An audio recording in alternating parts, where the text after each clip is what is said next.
How's it going, you guys? Welcome back to the Fumble Live. I'm Devin Howard. You can find me on Instagram as @DevinHoward. Jackie? I'm Jackie Ray. You can find me on all things social media @JRayTheFanatic. I'm Britt Johnson. You can follow me on all social media. I am Britt Johnson. I am not naked, guys. It's your boy Chris. So close. It's boy Chris. You can find me everywhere at CK2K. Okay, so you guys, coming up on Sunday night, make sure you tune into our channel to see Jackie and Chris do a post-Michael Jordan documentary video. So that's coming Sunday night, my friends. Do the dance. We were just about that before. I thought you, man. Come on. I'm sorry. Look. Got me looking goofy by myself. Yo, I'm so hyped, man. I can't believe we're finally at the weekend, yo. I'm hyped. I'm so excited. Because we started talking about this literally a month ago. Right. Here we are, still at home too. At home. There's hope on the horizon. We can go shopping again soon, hopefully, maybe. Hopefully.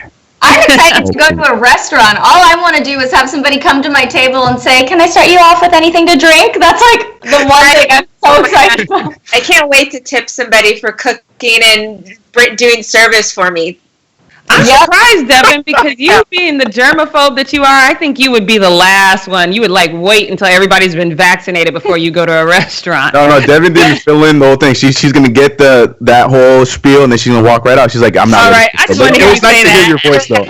It's nice to hear your voice. I'm a germaphobe, but I love going out to eat. It's one of my favorite things to do, and I've realized being in quarantine, it's basically the only hobby that I have. So I'm excited for that.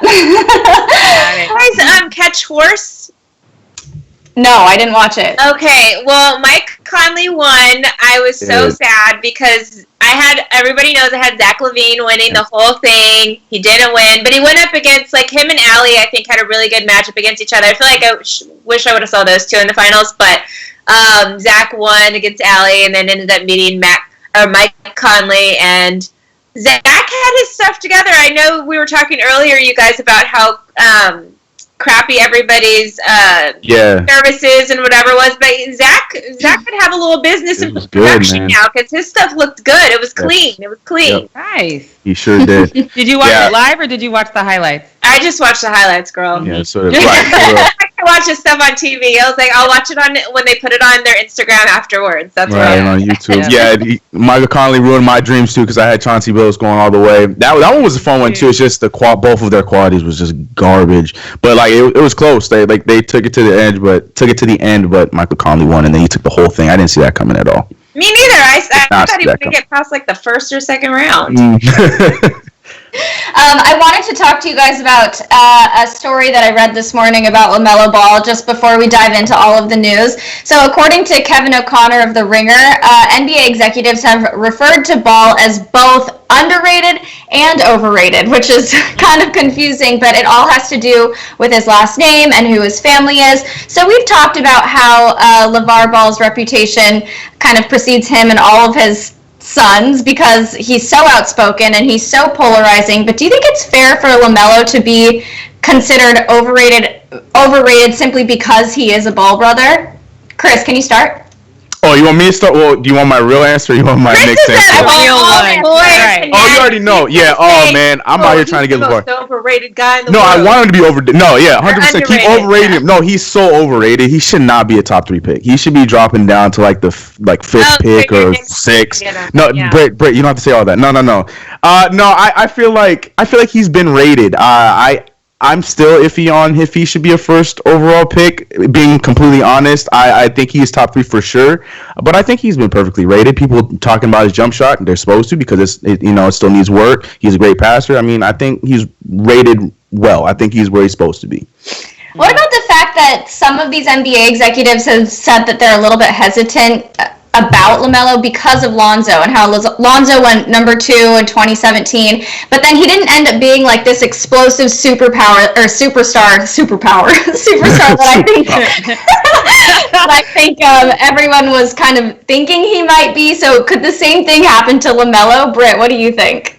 I think Lonzo's biggest thing against him was the fact that he's been injured the last 2 years pretty much. He's had a lot of injuries, and he didn't really, like, you would think when, like, LeBron and stuff got there, he could learn from him and do all of this kind of stuff, but, like, LeBron was injured too, and everybody just kind of suffered injuries, like, the last year Lonzo was there, so I think that he's kind of, like, unfortunately had to, like, learn on his own, same perspective that I have with, like, John Morant or whatever. So I think now he's getting, we're starting to see what he could develop as a player. And, like, let's not forget guys like Steph and Klay and stuff didn't really start becoming good until 4 or 5 years when they were in the league. We look so much now towards these young players, like Zion just supposed to come in the league and be this dynamic player. Like, give them some opportunity 100%. To grow as players, because most guys, LeBron James wasn't an all-star his first year in the league. Most people aren't going to be. So I think we need to relax on, like, these 18, 19-year-olds that are supposed to come into the league and all of a sudden be at LeBron and Michael Jordan's level and Kobe's level of play. Those guys weren't those guys. Kobe didn't even play his first few seasons in the league either. So I think we need to take a step back and start looking at, like, these guys as they're 19 years old and they need time to, like, grow a little bit. So I don't think we've seen even close to what we will and could see with Lonzo Ball. Yeah, so Jackie, what do you think is going to happen with LaMelo's career in the NBA? Just a quick answer before we dive into the actual news that we're supposed to be talking about. I think LaMelo's career will take off quicker than Lonzo's will. I think he has a little bit more of what it takes. Lonzo, too, his back was up against the wall. I said off top that he should have stayed in college for a little bit longer because I thought he could have benefited from that.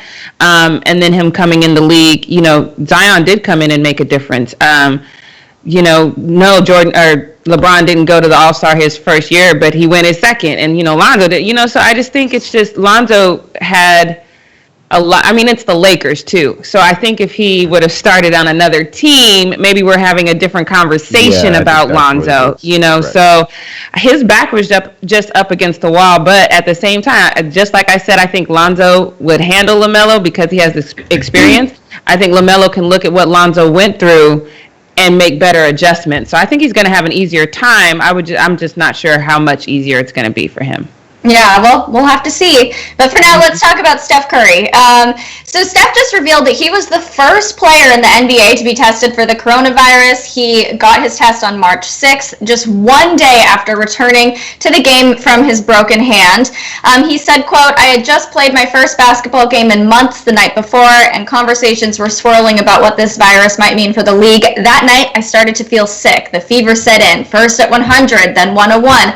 My first thought was, what are the chances could this really happen?" So ultimately his test result came back negative, but it's interesting to hear him talk about this because we did hear those rumors that Steph might have coronavirus when everything was just ramping up. But he decided to use his experience dealing with the fear of potentially having the coronavirus to help out those in need. So that's why he's been inspired to use the resources that he has available to him to do good. He said, quote, "I'm fortunate to have the job I do and not have to worry about all the many things crippling families across the country during this pandemic, unemployment, hunger, housing. So how couldn't I use all of my resources and the full power of my platform, my wife and I have built to help those desperately in need during this time." Sorry, I didn't mean to laugh. You guys did good. Wait. You guys did good. I thought you guys would make it. See that. He said he had to add my wife. Make it with the her suing the guy kind of thing. Right. Like she got extra money because she owed people money, so she got extra money. It's fine. That's actually such a good point. I didn't even think about that when I was first writing the notes for this story. But yeah, it is kind of interesting that he had to throw that in there. But since then, he has done a lot to help out. He donated 1,000 meals for Oakland school children. We saw him FaceTiming those frontline workers and some fans. So he's doing pretty well. So before there's a second part to this news update, but I just want to hear what you all think about this and how this news now plays into those rumors that we heard a month ago about him having the coronavirus. Does this kind of confirm that there was truth to that rumor? Jackie, can you start? I would actually have to see the actual test results from the doctor to believe that he did not have this virus, because it was just too perfect timing. He said nothing until now, nothing until the all clear is there. So not to say that Steph is capable, but his wife is withholding money. So who knows? Birds of a feather flock together is all I'm saying. the fact that he had a fever, a 101-degree fever, just as all of this was happening, feels a little bit suspicious. And then all of a sudden, a week later, the whole league breaks out with everybody got it. Yeah. I don't know. Steph was in hiding the whole time. Right. Yeah. Didn't hear from him he for probably about gave 2 it weeks. to Rudy. Yeah, and then he saw the flack that Rudy was getting, so he's like, I ain't saying shit. Let me dip out. I guess I couldn't blame him for not wanting to come out with it, seeing how negatively people reacted to Rudy's news. But then again, Rudy did have a whole different story with the touching of the microphones and all of that. But we've talked about that enough, so I'm going to jump into the second half of this news update. Microsoft is actually teaming up with the NBA for the upcoming 2020-2021 regular season. Their plan is to incorporate machine learning and artificial intelligence to tailor the experience of streaming live NBA games. Adam Silver said, quote, our goal working with Microsoft is to create customized content that allows fans, whether they're in an NBA arena or watching from anywhere around the world, to immerse themselves in all aspects of the game and engage directly with our teams and players. So it'll feature personalized real-time stat overlays, clips from historical archives. It'll reward people who are viewing online. It'll be live next season and be accessible to those who have the NBA League Pass subscription service. So it sounds like a pretty cool immersive experience. I'm curious what you all think of it. So Chris, I know you play a lot of NBA 2K, and maybe this might be interesting to you. What do you think about this new live streaming platform? Well, yeah, 2K aside, I'm such a nerd when it comes to like basketball and like these kind of stupid little technological things that they add. Like, I don't know if people remember, but there was a part in the season when they highlighted the three-point line when they were shooting threes. Mm-hmm. This year we saw the shot clock on the court. So I love all these kind of little extra things that can add to the experience. So I'm excited for it. I think I think it's worth the try. Like, I'm all for trying new things. If it comes out and ends up being too much going on, then I will say my piece then. But as of right now, hearing the news and expecting what's to come, I'm for it. I think it's going to be cool. I'm always for trying something new and adding something new to the experience. Yeah, for sure. And Britt, I know that you've talked about kind of being interested in VR and incorporating some of that kind of viewing experience even for the Fumble. Are you interested in this live streaming service, this new partnership between the NBA and Microsoft? Well, you kind of like read my mind there. That's what I was going to kind of touch on I am so surprised that hasn't been like a huge thing discussed with having no fans in the stands and stuff at games, is the option of VR for a lot of the fans. Like, they haven't really talked about it. I know during regular season they've had certain games that have been able to be VR'd and stuff like that, but I'm surprised in general that VR hasn't catapulted and taken over the world right now because everybody's stuck at home. I'm surprised everyone's not watching different VR stuff of hiking or whatever the case is, just to feel like they have some action in their life. I'm really surprised it hasn't been that big of a thing. And obviously TikTok has been huge, but VR is still kind of remain the same. But I would love to see something even like that. I always believe the more you let fans into stuff, just even with the Fumble, the more we engage with them and stuff like that, the more viewers you're going to get, because people like to feel like they can talk directly to people or be a part of whatever's going on. So whatever way they can do that, because we can't be in the stands right now, I think is awesome. Yeah. And moving forward, it would still continue to be good for people who watch from home once we can start going to games as well. Yeah, totally. I think that if having VR equipment was more universal, they'd probably feel more compelled to take advantage of it. But I know I don't have a VR system here, but it would be something I'd be interested in getting if it means I can have that kind of first-hand experience in an arena or watching a game. Mm-hmm. So let's get into our second update, all about Ja Morant and Iggy. So as you all know, the Golden State Warriors were forced to trade Andre Iguodala to the Grizzlies in order to create room to acquire D'Lo as part of that KD sign and trade deal. Ja was excited to play with the former MVP, but he never showed up to the team. They agreed that Iggy would train away from the team while he looked for a trade. And Ja thinks it was because he felt that the Grizzlies simply weren't good enough. So he said, quote, coming in when they said he was going to be on our roster, it was very exciting I was very excited having a vet like that in the locker room with us. Me coming in that first year, I was looking forward to learning some stuff from him, and he was saying he wasn't going to play with us or whatever happened. Like you said, it's a business, all different stuff going around. He said we weren't good enough, so in my head, I was like, it is what it is. So that's kind of awkward, a little bit of an awkward situation. Iggy has praised Ja, said that he should be the Rookie of the Year. So do you think there's any chance Iggy regrets his decision to not play with the team, especially after seeing how great Ja is? Britt, what do you think? It's so weird because I just don't see Andre Iguodala saying something like that. Like, since when did he become a diva? Like, I don't know. That's just not the guy that I know. I know when he was with the Warriors, he did a great job of just playing his role. And then when they needed him in the finals, he went out and killed it and then became NBA Finals MVP because of it. But, like, he was very good at, like, sitting back and just being, like, a role player. So I'm kind of really, really, really surprised to even hear that he would say something like that. So I kind of don't even believe that that's true. But, again, this is still the mystery around what happened. Like, why did he not want to go there? Like, was it because he just didn't like the team and didn't whatever, or did he have issues with some people in the front office? Like, whatever the case is, like, I don't know, but I don't really think that that's necessarily the reason. Obviously, like, imagine how much better Ja could have been, even though we're all talking about him as Rookie of the Year right now, but, like, he could have been better if he had somebody to help him out and he could learn from, because literally he is the leader of the Memphis Grizzlies. He is the star of the show, and he's a rookie, you know? So imagine if he had somebody there with the experience that Andre Iguodala does have, and could have, like, shaped him and helped him out a little bit more. Like, after the show, you guys can watch, I did a stand-up on this, but he actually goes on in the interview to talk about how he kind of took a lot of his leadership skills and his style from Russell Westbrook, because he really has nobody to, like, on his own team that he can kind of go to for that. And you know how Russ is a beast, and he's just going to go out there and do his thing. And I think Ja's kind of been following, like he said, Russ's kind of way, and it's worked out so far. I mean, he's playing great, but I really am. It's very unfortunate to hear that that's possibly the reason why Andre Iguodala didn't want to play with the Grizzlies.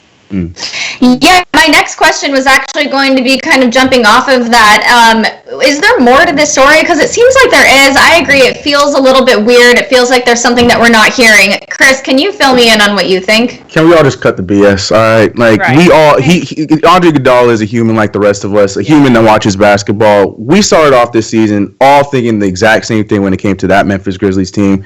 They were not going to be good. Okay, we've talked about all the time. I think that's one of the driving forces that people even believe Ja Morant, other than him playing crazy this season. But that's one of the main driving forces, the fact that he was the main part to that team being even a playoff team. No one can name the coach, okay? As Britta said many times, no one can name 3 other players on that team that's not named Ja Morant. So I feel like going into the situation, especially coming off of, you know, everything that you've done and everything that's gone on with the Golden State Warriors, to then be sort of, you know, a throw-in, you know, after how important you were to that organization. Yeah, you know, I could see. I don't see it as being. I don't see it as him being a diva at all. I have all the respect for Andre Iguodala. I mean, it was unfortunate. I feel like the Grizzlies should have found a trade sooner than they actually did. So I don't know if I could put that all on Iggy. But I think at the same time, he got to that team thinking that, yeah, you know, they're a younger team. This isn't the place for me. You know, I'm in a part of my career where I want to compete, you know, with whatever I got left in my career. So, yeah, I would hope to get moved to another team. And I feel like that is completely fair for everything he's done. So I don't find this to be, I mean, but Ja's side of it is kind of sad to hear. Like, he was looking forward to, you know, oh, man, championship, pedigree, da-da-da-da. But and for him to feel the way he did, like, I believe that. But at the same time, I can't knock Iggy if this was the thought process, because we all thought the same thing going into the season. This Grizzlies team was not going to be a good team, and Iggy should still be out there competing for a championship. And look at him, instant impact on the Heat right now. So I don't know. I don't blame him, to be honest. But don't you feel like he should be there to like because he is at the end of his career, kind of, like, wouldn't he want to be in a position where he could, like, share his knowledge with a younger team and, like, be responsible for that team being as great as they end up becoming? Like, that's weird. Well, even more than that, this is his opportunity to also, like, really, you know, take charge of a team and lead with Ja. I think I'm with you, Britt. And if I would agree if Iggy was, like, if he wasn't still good, like if he was just, like, and then this is no shot at Vince Carter because Vince Carter could still hoop. I'm not sure, but it's just, Vince Carter's not a guy you're just gonna go out there and get starting minutes. He played like 15, if some games 18 minutes a game, which is still good. But Iggy's a guy that can still be a sixth man at however old he is, and he's pretty old in NBA years. Where I still defend him on feeling like, he could still go to a team and compete. Now, if he was not as great, like a James Jones kind of thing where he played for teams that won championships, but he knows he's going to go play maybe 10 minutes, then that's different. Yes, go there, be the wizard, be the, the Dumbledore, like, I'll help you with this and help you with that. But if he can still play, I still can't fight him on that, man. I get it. Totally agree. Okay, Jackie, I haven't heard much from you, but I take it you agree with Chris. Over here being like Mr. ESP right now, I think exactly the same thing. Like if he was on his way out and like couldn't contribute, I mean 35 and being able to contribute is different than, like we said with the Vince and it just being more like a nostalgic thing, like we're just kind of happy they're still playing kind of thing. It's just different. But at 35, no, I might say I don't think this team is good enough. I'm still 35. Yes, I can still contribute, but I'm still on my way out. And I want to compete until I can't compete anymore. I don't want to nurture some young guy to be the next anything. I'm trying to get one more, at least run at it. While I can play. Like you young, you got time. You do you. I'm gonna go over here and at least try to make a run. Look, that's what your mama's for. I'm not trying to mentor you right now. You still got my number. Like I can mentor you in Miami. Like what I'm saying. Like I still got you. Kobe called Jordan all the time. Look, Snapchat me, whatever. But look, bye. I see. And I don't. And in no way, shape, or form do I even think of that as him being like a diva or as a bad person. I just think that you got at the end of it, you got to start thinking about yourself, especially like you don't owe anybody anything. Is basically that's what I'm saying. You know what I'm saying? So but to answer the initial question, I do think that he should sort of regret having that thought process. I think he should because he was terribly wrong, just like the rest of us. Because John Morant went out there and he hooped, and a lot of those guys that we cannot name, even though I couldn't name Jaren Jackson, Dylan Brooks, what's your boy, Kyle Anderson. We go down. Doesn't matter. But you regret a little bit. Like, dang, maybe we could have had a little bit of fun, make some noise, whatever. So he should regret it. You take those chances when you're older. You can take those kind of risks. But I'm talking about right now. Yeah, you gotta regret it. You gotta be like, damn. Hindsight is always 20/20. I'm trying to work with the vision you got. Kendrick Young then, or Nunn then. That's the guy he took under his wing. I don't know. There's still a young team over there in Miami too. Just better young team. All right, that part. Okay, you guys, I'm gonna jump into our final story.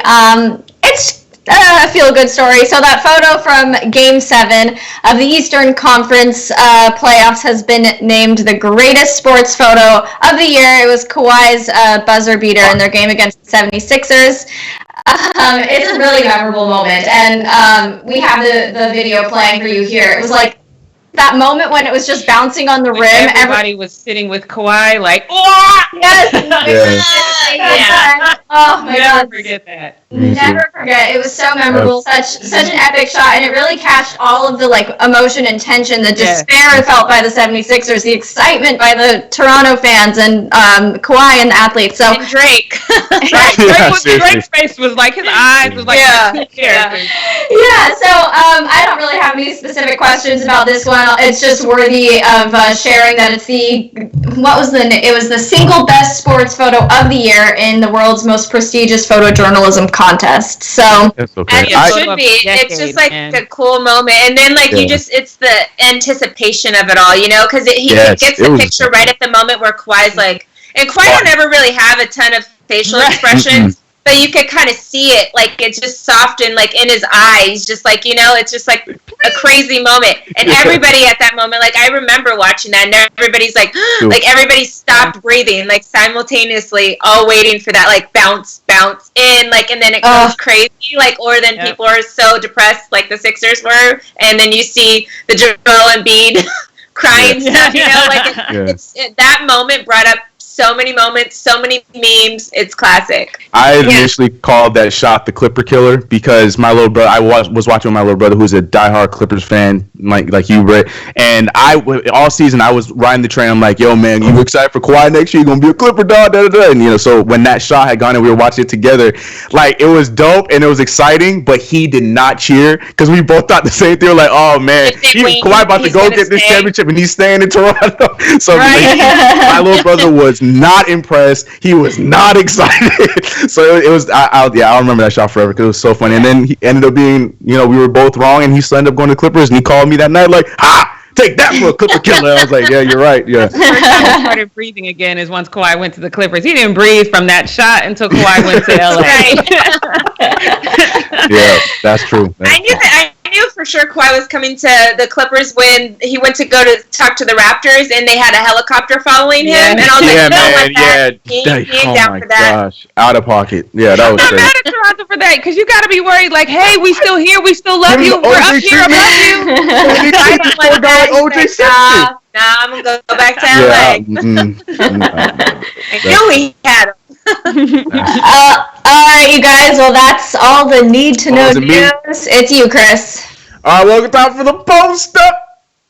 It's your boy Chris, Quarantine Edition. Now, this first one, a lot of Steph Curry today because my first one has to do with Steph Curry. I don't know if people still go crazy about Max is nice and B. Dot because they're still doing their impressions online. People love him. Right, he was on Fumble. I did a video with him with Baron Davis. Right. Yeah. Right. And I still like him from time to time. I just feel like some of them are, getting a little bit. Not B. Dot. Max is nice. He's on and off for me. But this one I thought was pretty funny. If we could run the video, because there's music. I want to play music. But they're pretty much Max Nice and B. Dot were doing an impression of the Warriors. Pretty much, embellishing on the over screens. Everybody trying to get everybody open. It was really. I thought it was good. It's a pretty funny one. I like the jump into the jacuzzis. He said a screen into him. Yeah. It still made a shot. Look at the screen here. Draymond Green into action. I thought it was great. So Steph Curry saw the video himself, and he thought he could make a nice little joke off it, saying that was about as many minutes as we played this year, and he added Klay Thompson because the video is a minute long. But the thing is, you're lying because y'all didn't even play that much together. I mean, you and Draymond, sure, but Klay didn't get out there, man. Why you added Klay? Poor Klay's like, yo, I wish. But I thought I actually didn't play 1 minute, sir. So yeah, right, exactly. He's like, that's a minute more than I played, Steph. Mm-hmm. Yeah, I thought that was pretty funny. Oh, is it a little shade? See, the fumble normally we would create. Is Steph Curry throwing Klay Thompson shade by saying this? Right. Yeah, we think he can play 1 minute this season. Oh, so there it is. Yes, there's the headline. There it is. Steph shade. Moving on to the next one. I love these kind of posts because there's so many classic pictures, not even just in basketball, in all sports, where you always have the classic like name this photo album. So this picture of LeBron James and Dwayne Wade when they're in Miami came up, and Slam did that whole thing saying name this album cover, and Dwayne Wade responded by saying peanut butter and jelly. Now, people might not remember, but he did an interview with Rachel Nichols when he had that 5-second season with Cleveland, and talked about how them together is like peanut butter and jelly and this and that. So that went over a lot of people's head because Twitter hated it. Twitter was not a fan of this album cover. They thought it was trash. All the memes were crazy. But my favorite album cover was this one saying 6 + 3 = 9 because of the slam dunk contest when Dwayne Wade. I'm done. But I love that they even used his GIF against him. I'm like, yo, he killed him. That's it. I love it. Move on. But yeah, people were not a fan of that peanut butter and jelly. You guys like the peanut butter and jelly, or he could have done something better? It was too cheesy. Do you guys remember peanut butter jelly? Peanut butter jelly. Peanut butter jelly. Peanut butter jelly makes all that. Yeah. I feel like even if you've seen Friday, it's like two things that go together. Yeah, that's what I'm saying. Jelly, like you know what it is. Twitter just negative for no reason. It's like I couldn't find a single positive thing. Like, oh, that's actually pretty funny. Haha. No, everyone was like, whack. Yeah, that sucks. Dwayne Wade, you stupid. D-Wade yet. That's probably what it is. People still mad at D-Wade. Yep. Anyways, those my people. Oh, that's right, Miss Aaron going over here. Moving on to this next one. I want to know if you guys agree with Shaq. I kind of feel Shaq on this one, but he said that he will not be tuning in to the Hall of Fame ceremony. As we know, Kobe Bryant, his ex-teammate and good friend, was one of those that was actually inducted to Hall of Fame this year. But he said he's not watching it. He can't watch it. He's still going through it. He feels like he's just finally, getting back. He actually said this on his podcast, saying, "I'm actually not going to watch the Hall of Fame ceremony. On the scale of sadness from 1 to 10, I'm finally at least at a 2 now. That would bring it back to a 7, 8, 9, and I can't do that right now. So I don't want to see old highlights that I'm already watching right now." And I get it. For him, it's going to be emotional for a lot of people who are going to watch it. I hear him on that. I have nothing against it. I think that's probably what you got to do. What's best for your sanity. And like he said, he's finally, after 3 months or 2 months, I guess, perfectly, that 3 months. We're in April. Yeah. Lord, we're in April. Yeah. Oh my God, I thought it was March. That's crazy. Anyways, but yeah, 3 months after, I've been calling still it April now. April, yeah. Yeah. To be, still feeling it, and I can imagine you guys agree with Shaq. Do you think that, it makes sense for him, for, sanity, for, the emotion? Do you think it makes sense that he, shouldn't tune into the Hall of Fame, even though, like, guys that he played with, KG and Tim Duncan, are in it?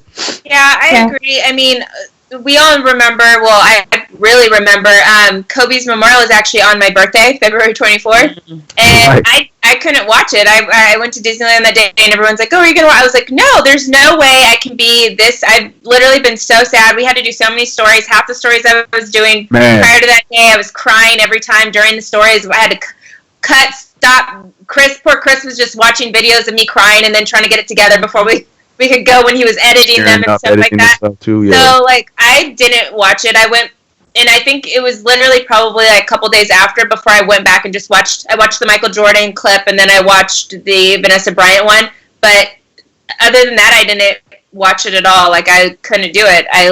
It's literally just because it brings back up everything every again. Single time, and especially now with everybody in the house with this pandemic too. Everybody's already going crazy. They're sad. They can't be around their family and friends right now. And I think that's just probably the last thing people want to, feel at this moment.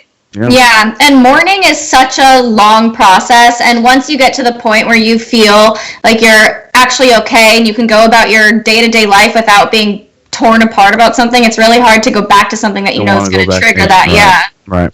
I agree. Yeah, even on Instagram, I find myself when I see, I'm okay with pictures now, but videos of him, I can't. I'm the same way. I have to zoom past them. I can't do it. I had to get off Instagram for a day and a half, 2 days during the first couple of days because every single post was him and Gigi, and it's just so hard to look at. I haven't been able to watch any of these, throwback games. I haven't watched any of them. I was talking to my homies about it the other day. I can't watch a full one. Yeah, it's just crazy. Even the other day, I was watching a Michael Jordan video, and they're talking about his fadeaway. And then, of course, when you think of Michael Jordan's fadeaway, then you also think about Kobe Bryant. So even that small 5-second clip, I'm like, it's just basketball. I couldn't do it. So I get it. I completely understand Shaq on that. And I'm sure Tim Duncan and KG completely get it too, so they won't be too upset about it. Moving on to baseball, the Dodgers actually. So Joe Kelly is one of the pitchers for the Dodgers, and I'm glad you got to practice. What you got to practice, practice your change, whatever it is. My problem with you is your placement of where your net is in the first place. I don't care how accurate you are. You still should put it against some trees, put it against some. Anyways, all that being said, look at Joe Kelly get himself in the doghouse. Check out this video.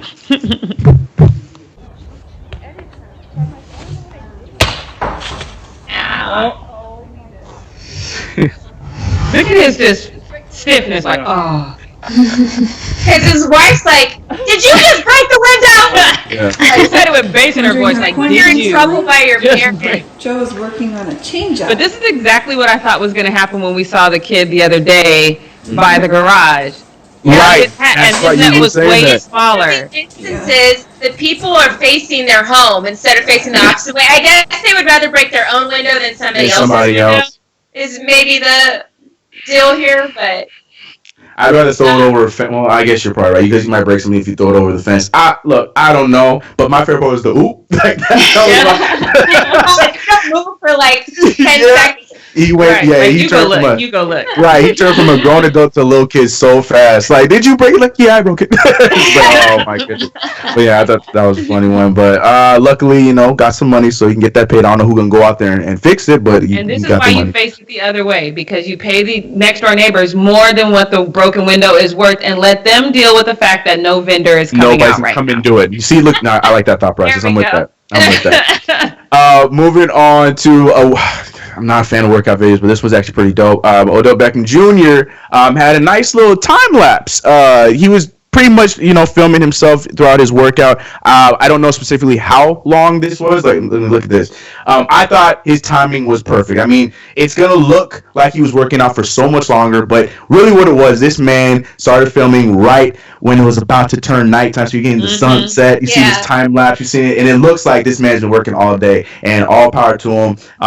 But this is dope. This is dope. It's super dope. I have a question for you, Jack. You think this is in Cleveland? I see. In my head, that's the Hollywood Hills behind it. I'm pretty sure it is. I'm pretty sure it is. This is definitely in LA for sure. So, but yeah, maybe he's not in Cleveland for sure. And I think he should, wherever he is, where he's at. Stay there. Oh my goodness. I'm not entertaining this conversation, so we are moving on to Jalen Green, he ain't worried, man. Like, a lot of people are talking about, because like Britt mentioned perfectly yesterday in Britt's take, you know, he's the first to, you know, he's a top three talent, you know, to then take this step in the G League where it hasn't. I don't want to say he's number one. I can't, man, because he's ranked number one though. Look, I get it, but I still don't. I'm talking about I don't think he's gonna be the number one pick, but I mean, we'll see. Yeah, I refuse to say that. I'm saying top three. Later, that's like even longer down the road. But okay, fine. Like, the 2020 class. He is the number one ranked prospect, okay? This isn't hate. I do like Jalen Green. No, I like it. I really do. I really do. It's just, because I just think Cade Cunningham is just better. That's all I'm saying. That's personal thought, though, but there's an actual You're right. And he's number one. Okay, so. Great. You're right. Okay. All right. Number one ranked, Jalen Green. All right, he's going to the G League, and a lot of people are talking about the pressures of, you know, being the first to do it and this and that. And my man is not worried even a little bit. He said this about his decision. He said it's going to be a lot of pressure, but at the same time, I think I'll handle it well. I've been handling the tension since the 9th grade, so I'm pretty used to it. Hopefully, everything goes right so players can take this route in the future. I love it. That last line was my favorite line because that I feel like is what's so powerful about what he's doing. I said the same thing about, you know, LaMelo and RJ last season, you know, just opening the horizons for these players, and especially now that he's doing it here in the States, where it's the G League, where it's connected directly to the NBA. I hope that, you know, it goes well for him, Isaiah Todd, and whoever else might decide to do the same thing. I hope it goes well for them, so then, yes, more players are not as afraid to accept or to try this possibility rather than the NC double crooks. Honestly, he was the perfect guy to do this too. Yes. You know, like he doesn't have any like issues, like he doesn't get in trouble, like he just like keeps his like head forward, plays his game. Like he is literally the poster child that should have been the one to do this. So like I'm so excited. Like I think the route will go. I think it will go well, and he will open doors for more athletes to do something like this. Because let's look at the flip side. If we would have had a top guy that would have came in and got in trouble and started doing all this stuff, and like even like Wiseman this last year, like when he got suspended from, if he would have decided to take that chance and do the G League route, like he could have gotten in trouble and then ruined it for all the, you know, future kids. But I think Jalen's like the perfect, you know, he's like if Steph Curry would have done this back in the day, you know, he's like a good kid, you know, so I think it'll be really good. Yeah, I agree. It's a vet comment, you know, just right? Calm in the moment. It's a very vet-like comment. I love it. Yeah, and then thinking about the future and what 18 years old and you talk 17, 18, you talking about thinking about the future. Like that's a grown man statement right there. This last one is great. Okay, I love it. And Leo, if we could get the video while I don't even know if I need to preface anything. Look at these nuns, man. And I'm not talking about Kendrick. No, we're talking about some actual nuns out here in the Spain Covenant open. Okay, now they're not great. This in real time. I call this is a perfect practice of social distancing in basketball because not a damn soul playing defense, and I'm okay with it. Like everyone's standing their ground, it's just the same two people shooting over and over again. Right. And nobody's bouncing the ball. They did that Klay Thompson where he only bounced it 4 times. The only time the ball bounced was when somebody lost it. Like no balls were bounced. No defense was played. Nah, man, get the hoops. I love that. Put it right in the center. They're out there playing. They're having fun. I think that's cool. It's pretty funny. Yeah. When I initially saw this, and I think the link said Nunn's balling. I thought it was Kendrick Nunn. I'm like, the heck is he doing? Like, I didn't see him do anything, but nah. I saw a bunch of nuns hooping. I was like, yes, this is the content we need. That was not clickbait. It was actually what it said. It was exactly what it was. So on that note, I hand it over to you, Jackie, for WTF Moments. In a holy way, no less. I love it. Yes. All right, guys, so WTF Moments. If you've ever played spades, you know my house, my rules, but the NFL is saying no, their house, your house, their rules, because they are setting some rules because we're going to go ahead and go forward with the draft, even though I know Britt doesn't think we should, but we are going forward with the draft on April 23rd through the 25th. It's going to be a virtual draft, and so since players are in their homes, there are some rules. They can't wear any unapproved logos, so it's only NFL logos, Adidas, Under Armour, or New Era. They can't have anything that has hate speech, obviously. They don't want anything that has anything political in it. Pepsi is going to send them a care package with all kinds of cool stuff in it, and they're going to get a communication device. That's literally pretty much all the rules, though, as far as like what they can wear, which is funny to me because in my own home, like I can walk around half naked if I want. So I literally see somebody just ending up being in their boxers sitting on their couch because they're like, well, I ain't got no logo on, so what's the problem?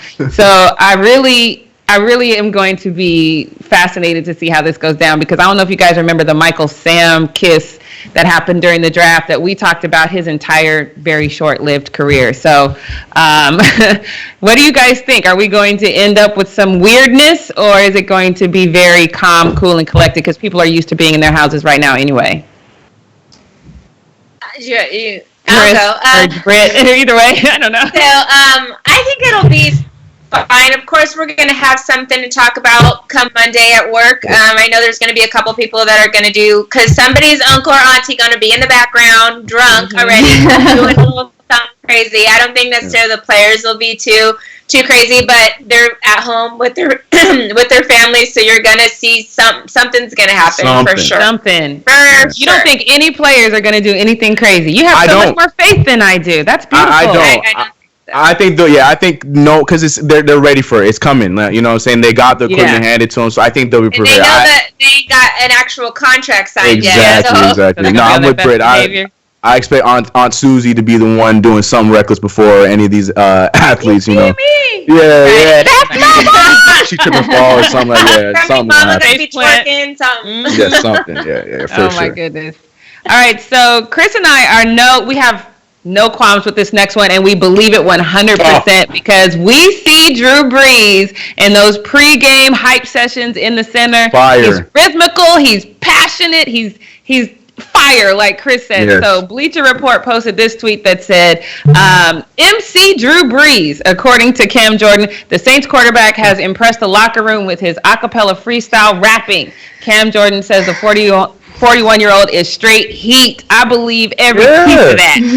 Chris, what do you think? Impressing, they should be used to it. Yeah, man. I mean, this is coming back from I think when it first was popularized was back the year before the Super Bowl year in 2009. That was when we were seeing these hyped up. You know, he had the people ready. He had me hyped up. I'm watching I'm watching at home, and I'm just like, let's get 1, 2, 3. Drew Brees. I'm all for it, man. I hope he does. Flag football league. We used to play a little EP. You said Chris. Yes. Drew Brees released the EP when he retired. That would be great. We used to play his hype videos before we played flag football, so I totally believe that he got played his. Yeah, Drew Brees. Same. Before every flag football game. So I don't know if y'all ever heard Cole Beasley's freestyling album, but the battle fight Cole Beasley or Drew Brees? Who you got for battle? Drew Brees. I'm taking Drew, but I'm giving the swag to Cole Beasley. Cole Beasley got swag. Yeah, his raps are actually pretty fire. Yes. But I'm just man. The inspiration and stuff coming out of Drew Brees. I'm running through every wall. Look, man. I'm throwing all the weights at the wall. I'm ready to go. All of a sudden, I can do 100 squats. I'm saying. I'll give Paul Beasley all the credit. Right now. Because when I heard that this little white boy had an album, I was like, what? And I heard, I'm like, yeah, okay. Yeah, respect. Go ahead. I was going to say, when he retires, if he starts a whole new career as a rapper, you guys would go be front and center on tour? Breaking off quarantines. I'll be there. Yep, I'd be his best hype man, just jumping around like, yeah. Yeah, I'll be there. That's funny. All right, but that's all I got. So now it's time to get to Britt's takes. What's up, guys? Happy Friday. We're going to just talk about this really quick because I'm so surprised it actually hasn't been really mentioned all this week at all. So this week, 2 NFL players tested positive for the coronavirus. Nobody flinched. Nobody talked about it. We just moved on with their lives. Brian Allen, who's a center for the Rams, was the first player in the NFL to test positive. And then just yesterday, it was announced that Von Miller also tested positive. You know Von Miller, guys, 8-time Pro Bowler, Super Bowl MVP for Super Bowl 50, also made the All-Decade team just a couple weeks ago. Yeah, that Von Miller, who is one of the faces, one of the top guys, best defensive players in the league, tested positive for coronavirus. And nobody's talking about it. So he actually said that since he was originally training in San Francisco beginning of March, and then since it was announced the pandemic, safer at home thing, he then traveled to Denver, and he's been in Denver the whole entire time. He said he's only left his house about 4 times in the last month or so. He has had his maid continue to come in the house, and then he had some plumbing issues, as expected, during this time where you just eating a little bit of everything, so you might have to go to the bathroom a little bit more than normal. So he had a plumber come through. But other than that, nobody has been at this man's house or whatever. So he doesn't really know how he contracted it. He said he's been taking this very, very seriously. But I'm just so surprised that like a huge athlete like that is tested positive and nobody said anything. So we all know we were just talking about the draft. The virtual draft is starting Thursday to Saturday, and then the NFL originally came out a couple days ago and said that they kind of have planned to do their season as, status quo, same as always. But ever since Von Miller announced yesterday that he did test positive for the coronavirus, and also another thing to mention, Von Miller does have really bad asthma. So this isn't just like a normal healthy athlete. He has really bad asthma. His girlfriend was the one that told him to test for it because he was just kind of coughing it up one night. He was trying to take some of his inhaler stuff. It wasn't working and all of that kind of stuff. So she's like, this don't sound like your normal cough that you usually wake me up to. So she told him to to go get tested for it. So that's why he got tested. So hopefully doing that kind of probably helped him and saved him, because he probably would have just thought it was his asthma and just getting to a point where it's like uncontrollable at the moment. And you know how Denver is with the altitude and stuff like that.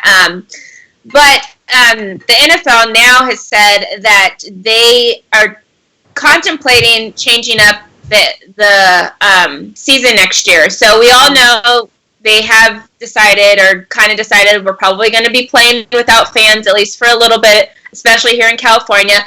But they said they might actually now decrease the number of games they have, which is interesting because they just announced recently that they were going to add an extra game and do all this stuff. But now it might actually flip around and they will have to decrease games. They said they're going to release the schedule on May 9th. So we should know kind of by then if they decide to have a full season or if they're going to cut the games down. The NFL has never been shortened since 1987. The one time they did was one game, and that's because they had a players' lockout. We all remember the last time the NFL had a lockout in 2011. No games were actually canceled. They kind of shortened a preseason game. I think it was just the Hall of Fame game that didn't get played, but that was a preseason game. None of the regular season was actually affected. So this will be the first time since 1987 that any one game has been canceled at any point in time. But I'm interested. We're 4 weeks away from what potentially would be week 1 of the NFL season. But because we didn't really talk about it this week, are we starting to not care as much about the coronavirus? Are we starting to get used to it in reference to the players, like the athletes, because we want so badly to get this started that we're like, oh, who cares? If they get coronavirus, that's fine. Or if it's blah, blah. I know yesterday I was talking about athletes that have it, like, you know, conditions and stuff, like Von Miller, who just tested positive for it, like how that's going to affect players like that. Do you guys still kind of feel the same sentiment now that a player that does have asthma and have an issue has been affected by the coronavirus, even though he said he hasn't even really been anywhere? So, like, are we kind of more, should we maybe actually put a pause on this now? What do you guys think? Because the NFL said that they weren't going to do anything, but now that Von Miller is, now they're starting to really take this maybe a little more seriously. So I thought it was something, because I said the same thing. I posted it on my story yesterday, like, oh my God, you know, Von Miller has this, because, you know, I'm from Denver, so Von Miller has a special place in my heart, and my brother has asthma too, so that was our main thing with him, like, you better stay in the house, because if you get it in this mile-high city, what does that mean, you know? So when I saw it, I was like, oh God, I was terrified personally. I thought the reason why, because I was scrolling through everybody's timeline, just waiting to see this outpouring of thoughts and prayers and fear. And when I didn't see it, I was like, why is that? I just felt like the NFL was downplaying it to a certain extent, because I felt like the NFL wanted to continue with business as usual. And much like we saw with the NBA, the second you have a player that's tested positive for it, the whole world could be testing positive for it, but until it hits your organization, you can continue business as usual. So maybe it's just my, you know, sinister mentality where I think, you know, I watch a lot of crime TV, y'all. So maybe that's what it is, where I thought that, oh no, this is something sinister. They don't want it to get a lot of attention, because then that means they have to take a pause. And they're pressing forward so hard. So I don't know. I thought that's the reason why we didn't hear more about it. Yeah, which is unfortunate. Like, that's kind of like a weird thing to be like, why are we not talking about Von Miller, guy with asthma? And it's not like it's like, I mean, the Brian Allen thing, he's not really a top player. Nobody knows his name. Everybody knows Von Miller. So it was just so surprising to see that wasn't really put to the forefront as much. And with them saying they're going to make their schedule on May 9th, it's like, I think they are trying to downplay it because of that. Yeah. Mm-hmm. Do you have anything to say, Chris? I didn't know if Devin was going. I was going to say, no. I agree with that.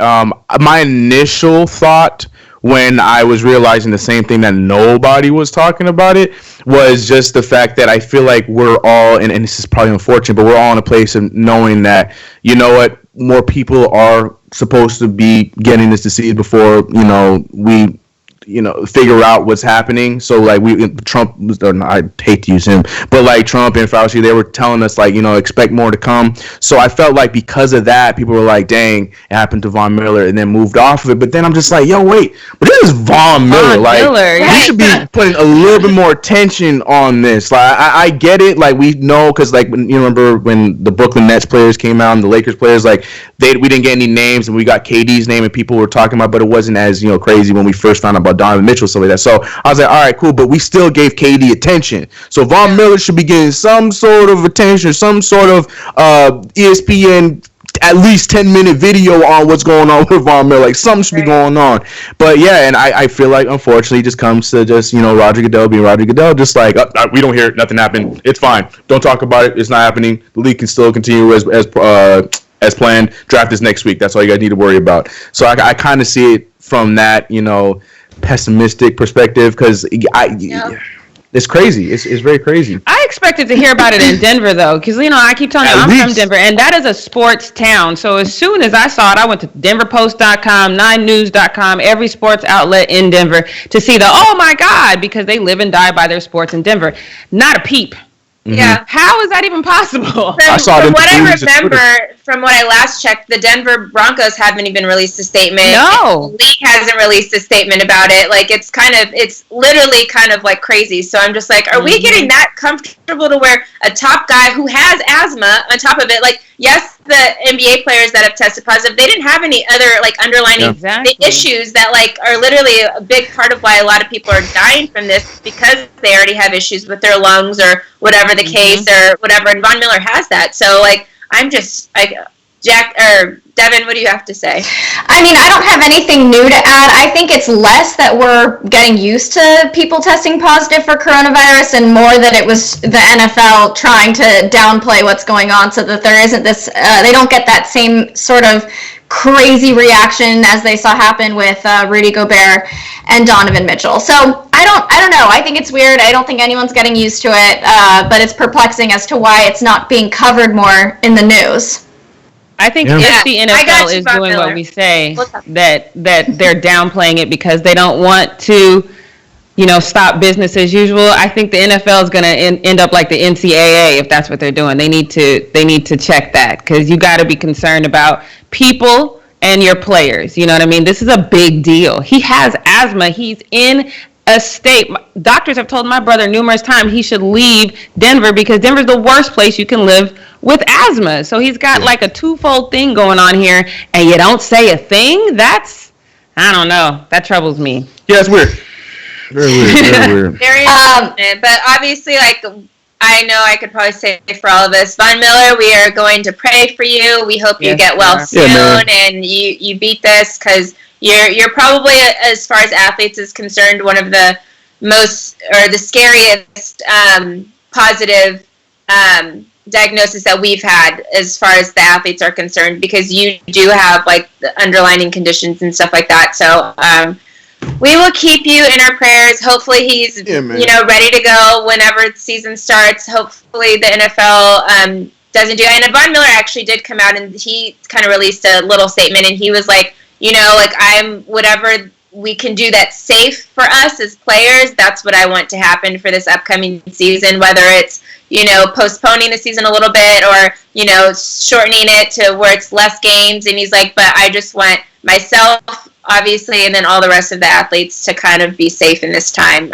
So he is looking like he wants to be ready for football season, and he hopes that the league does right by the players and make sure everyone's safe before continuing on. So, yep. Crazy news. We're in such a weird time, you guys. We have a couple more minutes here. Is anyone doing anything super fun this weekend in quarantine? I was going to say, is that a cruel question? Jordan. That's true. I'm so excited. Wait, just Jordan, yeah. I already told you guys I'm cooking and everything Sunday. Yeah, you did. Yep. Yes. I still gotta try this Ozark thing though, and it's rough. I salute y'all for just powering through them first episodes because trash TV. No, you will thank us. I'm telling you. Jackie, what else do you have to do? And we're telling you, watch. Light at the end of the tunnel. It's good stuff. You're gonna like it. I know. I thought about you guys last night. Or you were like, this doesn't look good. I'm telling you. It's worth it. I know. Yes. And I thought about you guys last night. And you're not alone. Like, what am I going to watch? And I was like, let me watch Ozark. And then I saw Riddick. So I put on Chronicles of Riddick, which is one of my favorite movies. And then when I was 15 minutes into it and realized that I had literally said every single line in the same tonality, I was like, something new. Maybe I should watch something else. Right. That's how I am with Titanic, and it's embarrassing. I'm like those Love and Basketball. Don't ever watch Love and Basketball with me. I know the whole movie verbatim. Right. The whole movie. It's scary. It's literally scary. I could probably sit here and rewrite out the whole entire script. I think mine's more embarrassing. That's how well I know it. I'm like that with Hitch. Like that. I love that movie. That is one. I know Will Smith has some bangers, but Hitch, I don't care. I'll take the hit. Hitch is one of my favorite Will Smith movies to date, and I can quote that thing from top to bottom. I love that movie, man. Life isn't about the amount of breaths you take, but the moment that takes your breath away. Right. Wow, Britt, you got it too. The movie, man. That's a good one. On the Q-tip. Yeah. Right. Don't ever. Love and Basketball, I haven't seen that in a decade. That's don't never watch it with me though. Don't watch it. And never watch it when you're going through a heartbreak because it crushes you. Yeah. It has all the good songs, all the old school, early 90s, late 80s songs. I love me some Love and Basketball, man. Ew.